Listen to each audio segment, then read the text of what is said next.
Coachable Players Podcast. This show is built on a simple but powerful belief: the most successful athletes, employees, and business leaders all share a trait. They are coachable. With these episodes, I hope to sit down with former athletes, business owners, coaches, and professionals to uncover the lessons that come from being open to feedback, learning under pressure, and growing into better leaders. But today, instead of an interview, we're going to change it up a little bit here. So welcome back to the show. And today we're talking about a book. It's small in size, but massive. It's massive in wisdom. It's called The Four Agreements by Don Miguel Ruiz. And I got to tell you, it's freaking awesome. I love this book. So before I get to the book and to describe it and everything, I just want to dedicate today's show to my fellow Northside Elementary classmates. I went to Northside Elementary in Mechanicsburg School District, and if there was a class reunion or some sort of survey or contest saying who amongst the class from Northside Elementary is going to do a book review, I would probably come in last on that list. I don't want to brag, but I'm pretty sure I was the best kickball player there. But when it came to scholar activities and classroom work, I just had amazing, awesome geniuses at Northside Elementary. People like Matt Ashenfelder, Ben Breach, Jen Miller, to name a few, and there's lots and lots more, just awesome people. But again, I learned from them.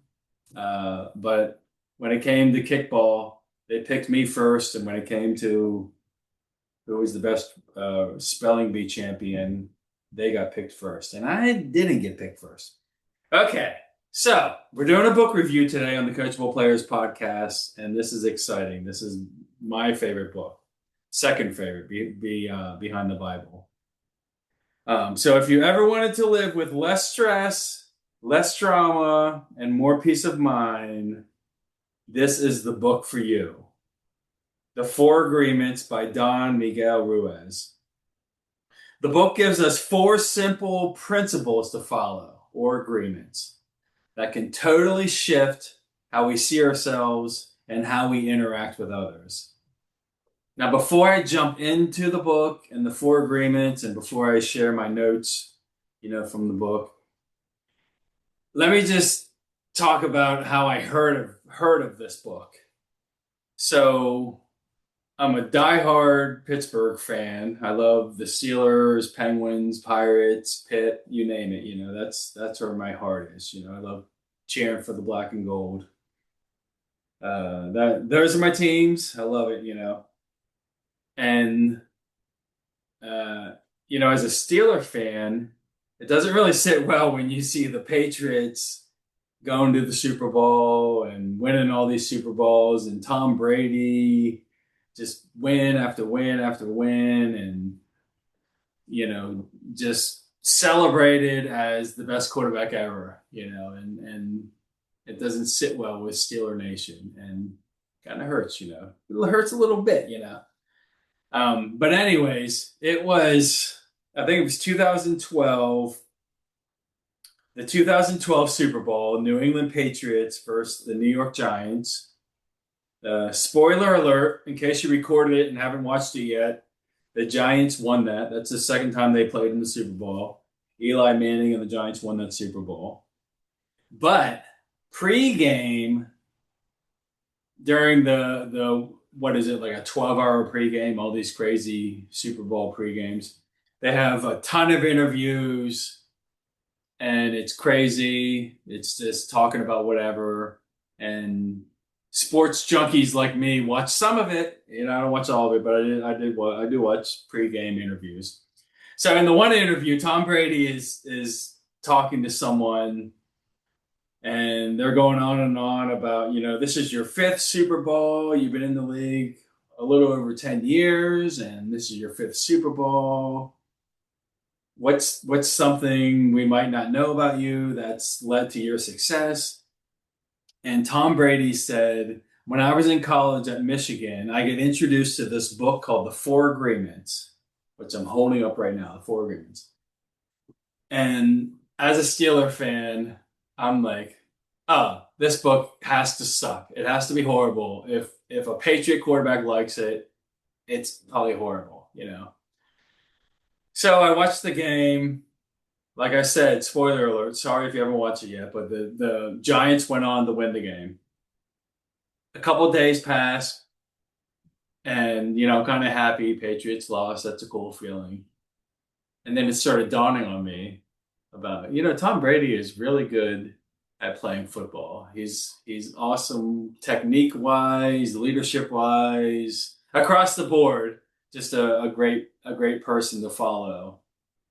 What's that book he mentioned? So I started looking online and I'm researching, and that's when I looked up the Four Agreements.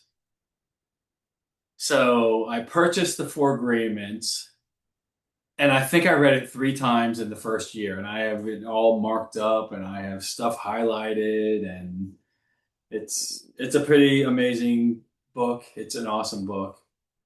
And I don't think, maybe this isn't an accurate statement, whatever, but had I not read this book, not quite sure I would be in the position I am today, leading a commercial construction association and representing 100 plus, construction companies. It really changes the way I look at life. It changed my leadership style, the way I interact with people.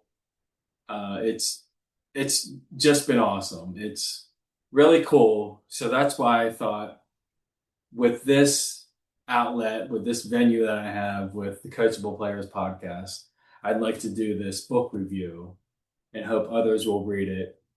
Um, and somehow I'm going to do a contest because I bought a couple books, and I'm going to do a contest to give some copies out because I really want others to read it and hope that it improves their life.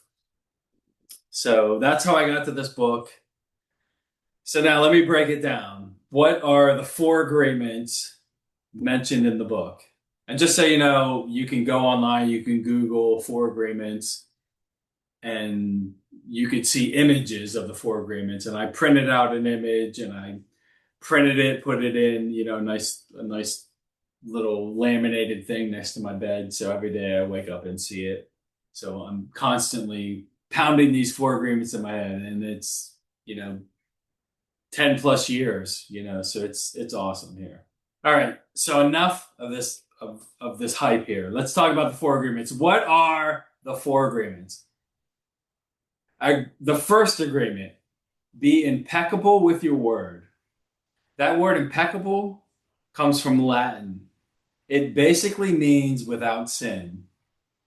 So being impeccable with your word means using your words honestly and kindly, not to harm yourself or others. Our words have power. They can build people up or they can tear them down. They can shape how we see ourselves. Think about it. When you say, I'm terrible at this, or I'll never be good enough, your brain believes it. But when you say, I'm learning, I'm improving, that becomes your truth. I tell my daughters all the time, I'm like, think about what you just said. Like, I hate school, or I hate doing this. You're going into something with a negative mindset already. So you need to think about how you approach life and how you talk about life. And your words are so powerful, so freaking powerful. People do not understand how powerful the words are. So this agreement is all about speaking with integrity, using your words in the direction of truth and love. The second agreement is don't take anything personally. This one's tough. This one, is especially tough. I'm a stubborn Irishman, the son of a stubborn Irishman, so it's really tough. But it's powerful. It's a powerful agreement. Don't take anything personally. Ruiz that's nothing says that nothing others do is because of you. What people say or what they do is a reflection of their reality. It's not yours. If someone criticizes you, rips on you, jokes on you, does whatever, that's about their own beliefs. It's their own plan or their own story. When we stop taking things personally, you stop letting people's emotions control your peace. It's like emotional armor, not cold or defensive, but calm and grounded. You can listen, respond, and move on without carrying that negativity with you. Number 3, don't make assumptions. How often do we make assumptions in life? It's all the time. And and I think it's getting worse in the increasing of texting and non-verbal communication. I think it's getting worse. So we assume what someone's thinking. We assume why they didn't text back. We assume what they meant by a comment. And we usually, most of the time, I think we assume the worst. Ruiz, his advice, ask questions and communicate clearly. Communicate better. If you're unsure, just say, hey, can you clarify what you meant? Instead of sitting there and just running games in your head, whatever, just text back and just, ask them to clarify what exactly they meant. Most conflict comes not from what was said, but what was assumed. Think about that in your life. All the conflict you've had recently, did it come from what was said or what was assumed in your head? When we stop assuming, we stop writing stories that aren't true. Number 4, always do your best. Or, as we say in the O'Brien household, be great today. That's a little saying we have that started with Elena, my little competitive cheer national champion. Her and I started doing that 10 years ago and kept it alive ever since. But that's another podcast. The 4th agreement, always do your best. This one ties it all together. Your best will change from day to day. Some days you're energized and sharp. Other days you're drained. That's normal. That's life. Some days you have it and you're feeling great. You're ready to go. Other days you need a little kick, a little boost, a little something to get you going. The key is to just do your best with what you have in that moment. Always do your best. When you do that, you stop judging yourself. You stop regretting the past. You can look back and say, you know what? I did my best today. You can sleep good at night knowing you did your best today. That's how you build self-respect. One day at a time, just building blocks, one day at a time. Just build, build, build, build, build. Always do your best.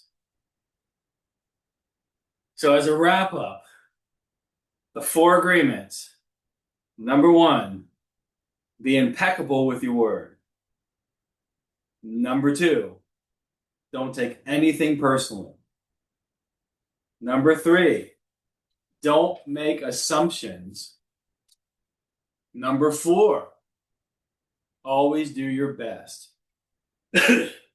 Simple ideas. All very simple. It sounds so simple. It looks like a small book. It seems like simple ideas in this book. But if you actually live them, they can completely transform your mindset, your relationships, and your happiness.